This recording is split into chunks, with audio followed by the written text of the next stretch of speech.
లోకా సమస్తా సుఖినో భవంతు, సర్వే జనా సుఖినో భవంతు.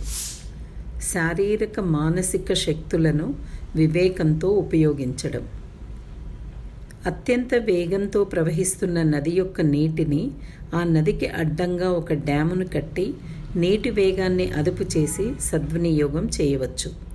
అదేవిధంగా వ్యక్తి శారీరక మానసిక శక్తులు అంత ప్రాముఖ్యత లేని విషయాల్లో వృధా కాకుండా సరియైన విధంగా ఉపయోగించబడాలి.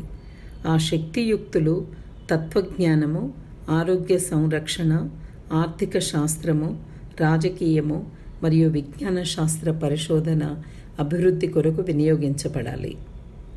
అప్పుడు న్యాయము, ప్రేమ, శాంతి మరియు సంతోషము ప్రపంచమంతా పరివ్యాప్తమవుతాయి. మనస్సు పరస్పర విరుద్ధమైన మంచి, చెడు, బాధ, సంతోషం, హెచ్చుతగ్గులు, ఇష్టాయిష్టాల మధ్యన పనిచేస్తుంది.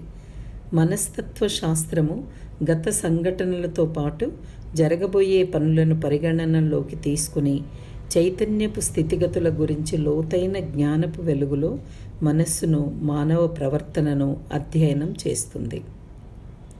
తత్వజ్ఞాని వేదాద్రి మహర్షి.